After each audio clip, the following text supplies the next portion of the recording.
Share करने वाला हूँ बहुत ही इंटरेस्टिंग न्यूज़। आपको पता होगा तो ठीक है, नहीं है तो आइए यहाँ पे देख लेते हैं। Request for proposal. एक्चुअली ये प्रपोजल जो है आईसीएमआई यानी कि institute of cost and management accountant के द्वारा दिया गया है। ये एक टेंडर है। टेंडर क्या है आपको मैं यहाँ पे बताऊंगा, और इसमें से आपके काम के लिए क्या वो चीज़ें हैं वो मैं बताने वाला हूँ। बेसिकली ये टेंडर निकला है online computer based test from home, यानी कि अभी तक आपने सुना होगा वर्क फ्रॉम होम। यहाँ पे अब होने वाला है आपका टेस्ट फ्रॉम होम, यानी घर बैठे आप एग्ज़ाम दे सकते हैं सीएसीएमए का। अगर ये जो भी मिशन एक तरीके से कहें, अगर ये मिशन सक्सेसफुल हो जाता है तो आप घर बैठे ही इंटरमीडिएट का और सीएमए फाइनल का एग्ज़ाम दे सकते हैं। तो कॉस्ट अकाउंटेंट इंस्टीट्यूट ने ये बहुत ही इंटरेस्टिंग एक इनिशिएटिव लिया है। तो आगे चल के देखेंगे इसमें क्या होता है, बट बहुत ही अच्छी एक पहल है कह सकते हैं इस चीज़ों को। तो इसमें आपके काम की चीज़ क्या है वो मैं बताने वाला हूँ। बाकी सारी चीज़ें जो हैं वो बीडर यानी जो लोग इस टेंडर को भरेंगे, यानी जो भी आईटी कंपनीज होंगी उनके लिए सारी चीज़ें हैं बेसिकली। बट यहाँ पे कुछ इंपॉर्टेंट पॉइंट्स हैं जो आपको जानना चाहिए। अगर ये सक्सेसफुली हो जाता है तो क्या क्या पॉइंट है या क्या क्या मैनर होगा जिसमें ये ऑनलाइन एग्जाम कंडक्ट किया जाएगा, और किस तरीके के क्वेश्चंस हो सकते हैं, वो सारी चीज़ें मैं आपको यहाँ पे शेयर करने वाला हूँ। तो वीडियो को जरूर फुल देखिए और शेयर कर दीजिए अपने सारे सीएमए फ्रेंड के साथ। तो आइए देखते हैं खास वो पेज और वो पॉइंट्स जो कि इस टेंडर में आपके लिए इम्पोर्टेंट है। स्कीम ऑफ एग्जामिनेशन, यानी ये पॉइंट यहाँ पे आपको जानना है और आपको देखना है कि कंप्यूटर बेस्ड एग्जामिनेशन जो होगा वो किस तरीके से किस मैनर में होगा। तो इसके बारे में आपको बस इस पूरे पेज में जो भी बीट का पॉइंट है इसमें रिक्वेस्ट प्रपोजल जो है इसमें आपके काम की है, जिसे आपको जानना चाहिए। तो सबसे पहले यहाँ पे है मोड ऑफ एग्जामिनेशन। तो एग्जामिनेशन का मोड क्या होगा वो सारी चीजें यहाँ पे बताई गई हैं। तो आप देख सकते हैं mixture of MCQ based question, case study questions to be answered in MCQ mode with randomization and descriptive question। एक तो एमसीक्यू क्वेश्चन होंगे डायरेक्टली होंगे, जो कुछ इंक्लूडिंग केस स्टडी भी हो सकते हैं, और कुछ यहाँ पे क्वेश्चन डिस्क्रिप्टिव टाइप में एमसीक्यूज होंगे, और कुछ क्वेश्चंस होंगे जो डिस्क्रिप्टिव टाइप में आपको उसके आंसर देने होंगे। आंसर का मोड जो होगा यहाँ पे टाइप लिखा हुआ है टाइप मोड, यानी कि एक तो कीबोर्ड से टाइपिंग मोड भी हो सकता है, with provision for voice modular, यानी एक वॉइस मॉडुलर का भी यहाँ पे इनिशिएटिव दिया गया है कि अगर हो सके तो आप जैसे उसको अपने वॉइस से जैसे जैसे आप बोलेंगे वो चीज़ें टाइप होते जाए और आपका आंसर वहाँ पे सेव हो जाए। तो इस तरीके का भी बोला गया है कि या तो टाइप हो या तो वॉइस मॉडुलर, दोनों ही ऑप्शन होना चाहिए यहाँ पे। जो duration of examination as usual normal 3 hours का है। Examination will be conducted as per examination time table of institute. तो जो भी एग्जामिनेशन है वो उसी टाइम शेड्यूल पे कंडक्ट किया जाएगा जो इंस्टीट्यूट द्वारा है। हो सकता है सेम जैसे अब तक चला रहा है उसी में हो, बस यहाँ पे घर बैठे आप एग्जाम दे सकते हैं। तो examination should be home based test with student identify matching, यानी आपका जो भी आइडेंटिटी एक मैचिंग कार्ड दिया जाएगा या फिर हो सकता है एडमिट कार्ड में नंबर होगा, उस नंबर को इंसर्ट करके आप वहाँ पे लॉग इन कर सकते हैं।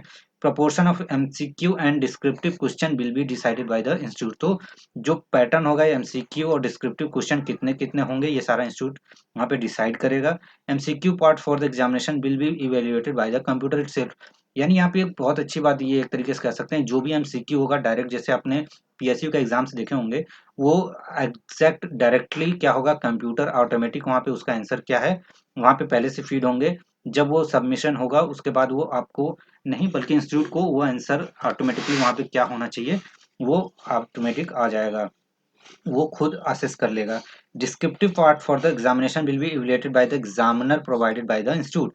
तो जो डिस्क्रिप्टिव आंसर होंगे जो लॉन्ग आंसर होते हैं या फिर तरीके से ऐसे टाइप क्वेश्चंस होते हैं उनका आंसर जो है वो ऑटोमेटिकली इंस्टीट्यूट के लोग को द्वारा एग्जामिनर्स जैसे अभी हो रहा है वैसे किया जाएगा। Identity of the institute should not be disclose to the examiner during evaluation. तो उसकी आइडेंटिटी क्या है वो डिस्क्लोज नहीं होना चाहिए। Necessary training to the examiner for online evaluation should be provided by the vendor along with the login credentials, यानी कि जो वेंडर यानी जो भी आईटी कंपनी इस प्रोजेक्ट को पूरा करेगी वही उसको ट्रेनिंग देगी। जो एग्जामिनर्स होंगे यानी जो कॉपी चेकर होंगे उनको ट्रेनिंग दिया जाएगा कैसे आपको लॉगिन करना है, कैसे आपको कॉपी इवेल्युएट करना है। Complete raw result will be handed over to the institute as per the institute direction. तो जो भी रिजल्ट हो जाएगा रॉ चेकिंग हो जाएगा आपका एमसीक्यू या फिर आपका हो जाएगा डिस्क्रिप्टिव बाय एग्जामिनर, उसके बाद आपको ये आंसर इंस्टीट्यूट को मतलब सबमिट कर देना है। अब स्कोप फॉर यानी आरटीआई का अगर कोई क्वेरी आता है उसके लिए photo copy of answer script कोई मांगता है उसके लिए verification of answer script should be in their, यानी ये भी स्कोप होना चाहिए कि कोई आरटीआई में क्वेरी पूछता है कुछ तो उसका आंसर देने के लिए हमारे पास उनके पास डेटा होना चाहिए। फोटो कॉपी मांगता है कोई आंसर शीट का वो भी मिलना चाहिए, या फिर वेरिफिकेशन का चीज़ है तो ये सारी उस में होने चाहिए। Provision for handicapped student also to be there. तो हैंडीकैप्ड जो स्टूडेंट हैं वो अगर यहाँ पे उनके लिए क्या प्रोविजन होगा वो भी वहाँ पे इंस्टीट्यूट द्वारा दिया गया है कि वो भी यहाँ पे अवेलेबल होना चाहिए। Audit trail also to be provided to the institute, so इसके ऑडिट ट्रेल भी यहाँ पे इंस्टीट्यूट को देने हैं। System should also have the scope for verification result processing. तो एक ऐसा सिस्टम भी होना चाहिए जो रिजल्ट का स्कोप है उसको वेरीफाई किया जा सके। ये सारा चीज़ें यहाँ पे मेंशन किया गया है, तो ये आपको जानना जरूरत है। अब यहाँ पे क्या क्या इंपॉर्टेंट आपके लिए है, तो सबसे पहले अगर ये होता है तो देखिए घर से एग्जाम है, यहाँ पे बताया गया है कि डेस्कटॉप, ठीक है, डेस्कटॉप, लैपटॉप और मोबाइल यानी टैब आप कह सकते हैं, टैब भी यहाँ पे, तो ये चारों मोड से किसी भी मोड से एग्जाम दिया जा सके, पहला बात। तो इनमें से कोई भी चीज़ आपके पास होनी चाहिए। दूसरा बात है यहाँ पे इंटरनेट कनेक्टिविटी होना चाहिए आपके पास, ठीक है, इंटरनेट कनेक्टिविटी होगा तो ही आप एग्ज़ाम दे सकते हैं। तीसरी बात यहाँ पे है कि और कनेक्टिविटी की नॉर्मल बात की गई कि नॉर्मल यानी स्पीड से भी है अगर नेट तो वहाँ पे एग्ज़ाम दिया जा सकते हैं एक बार अगर पोर्टल ऑन हो जाए तो ये हो गया। अब तीसरी बात है कि आपको यहाँ पे इलेक्ट्रिसिटी हो या फिर आपके पास, ये इंस्टीट्यूट ने मेंशन किया, मैं बता रहा हूँ ये सब होनी चाहिए फॉर सेफ गार्ड कि अगर इलेक्ट्रिसिटी चली जाती है तो ये सारी चीज़ें बाद में कैसे होंगी, ये सारी चीज़ें जब ट्रायल इसका होगा उस पर पता चल जाएगा कि इफ़िशियंसी क्या है। तो आपके पास वहाँ पे इन्वर्टर होना चाहिए एक तरीके से मैं कहूँ तो, अगर आपके पास सिस्टम है तो इन्वर्टर भी होना चाहिए, और या फिर आपके पास यहाँ पे कुछ बैकअप होना चाहिए इलेक्ट्रिसिटी पावर का और नेट कनेक्टिविटी का, सो दैट आप इजीली एग्जाम दे सकें। तो ये सारा उसके बाद ये सारे फेज बताए गए हैं कि प्री एग्जामिनेशन फेज होगा, एग्जामिनेशन फेज होगा, पोस्ट एग्जामिनेशन फेज होगा जिसमें result RTI photo copy verification है। एग्जामिनेशन फेज में आपका जो एग्जाम होगा उसके रिलेटेड, प्री एग्जामिनेशन फेज में क्या क्या होगा, कैसे लॉगिन होगा, कौन कौन लोग लॉगिन कर रहे हैं, कैसे होंगे उनका वेरिफिकेशन, ये सारी चीज़ें यहाँ पे मेंशन की गई हैं। तो आई होप फ्रेंड्स ये अगर सक्सेसफुल हो जाता है तो बहुत ही एक अच्छी बात होगा इंस्टीट्यूट के लिए।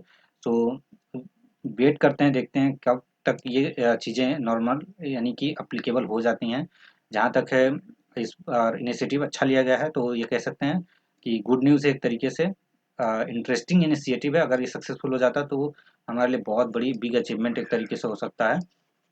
तो वेट करते हैं इसको कि देखते हैं कैसा ये इंटरेस्टिंग अनुभव रहेगा। तो thank you friends for watching this video. अपने फ्रेंड्स को जरूर शेयर करें अगर आप इंटरेस्टेड हैं इन सभी चीज़ों में, जॉब से related information, PSU paper, syllabus preparation से लेकर हर चीज़ के लिए यहाँ पे इन्फॉर्मेशन आपको मिलेगी। सो आई होप आपको ये वीडियो अच्छा लगा हो। So thank you for watching this video.